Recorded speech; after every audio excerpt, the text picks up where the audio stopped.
Hello students. आज हम बाल्यावस्था में शिक्षा के स्वरूप के बारे में अध्ययन करेंगे। Nature of education in childhood.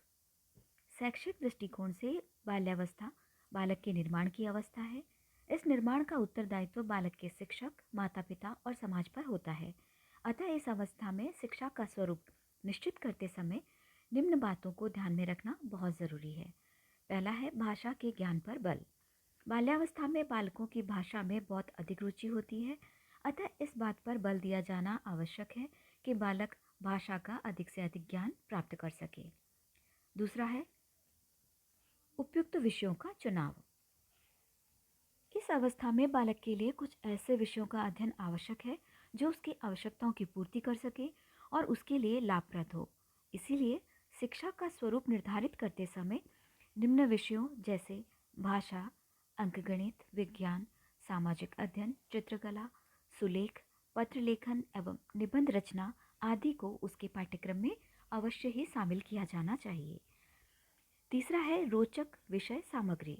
बाल्यावस्था में बालक की रुचियों में विभिन्नता व परिवर्तनशीलता होती है, अतः उनकी पुस्तकों की विषय सामग्री में रोचकता और विभिन्नता होनी चाहिए, जैसे पशु पक्षी, हास्य विनोद, नाटक, वार्तालाप, वीर पुरुषों के साहसी कार्य और आश्चर्यजनक बातें आदि, ताकि वे रुचिपूर्वक अध्ययन कर सकें। चौथा है जिज्ञासा की संतुष्टि। बाल्यावस्था में बालकों में जिज्ञासा की प्रबलता जो होती है वो बहुत अधिक होती है, अतः उसे दी जाने वाली शिक्षा का स्वरूप ऐसा होना चाहिए जिससे उसकी इस प्रवृत्ति की संतुष्टि हो सके। अब है सामूहिक प्रवृत्ति की संतुष्टि या समुदाय में रहने का गुण। बालक में समुदाय में रहने की प्रवृत्ति अधिक होती है। इस अवस्था में वह अन्य बालकों के साथ मिलना जुलना और उनके साथ काम करना और खेलना चाहता है। इस बात को ध्यान में रखते हुए विद्यालय में सामूहिक कार्यों और सामूहिक खेलों का उचित आयोजन किया जाना चाहिए। नेक्स्ट है रचनात्मक कार्यों की व्यवस्था। बाल्यावस्था में बालक की रचनात्मक कार्यों में विशेष रुचि होती है, अतः विद्यालय में विभिन्न प्रकार के रचनात्मक कार्यों की व्यवस्था की जानी चाहिए। पाठ्यक्रम सहगामी क्रियाओं की व्यवस्था, को करिकुलर एक्टिविटीज़। बालक के विभिन्न रुचियों की संतुष्टि करने तथा उसकी मानसिक शक्तियों के अधिकतम विकास के लिए विद्यालय में अधिक से अधिक पाठ्य सहगामी क्रियाओं का संचालन किया जाना चाहिए। फिर है सामाजिक गुणों का विकास। बाल्यावस्था को एक प्रतिद्वंदात्मक समाजीकरण का काल माना जाता है।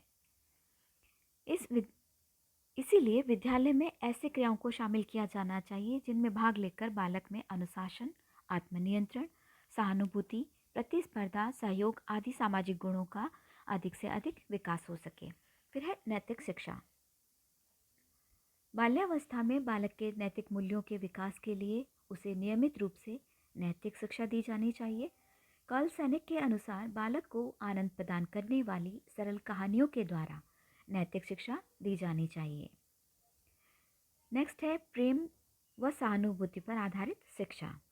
बालक कठोर अनुशासन को पसंद नहीं करता है। वह शारीरिक दंड, बल प्रयोग, डांट डपट आदि से बहुत घृणा करता है, अतः उसकी शिक्षा प्रेम और सहानुभूति पर आधारित होनी चाहिए।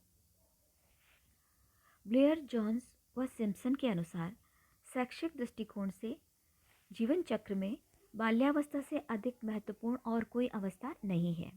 जो अध्यापक इस अवस्था के बालकों को शिक्षा प्रदान करते हैं, उन्हें बालकों का, उनकी आधारभूत आवश्यकताओं का, उनकी समस्याओं का और उन परिस्थितियों का पूर्व ज्ञान होना चाहिए जो उनके व्यवहार को रूपांतरित और परिवर्तित करती है।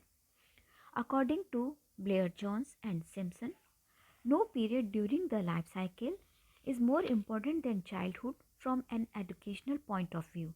Teachers who work at this level should understand children,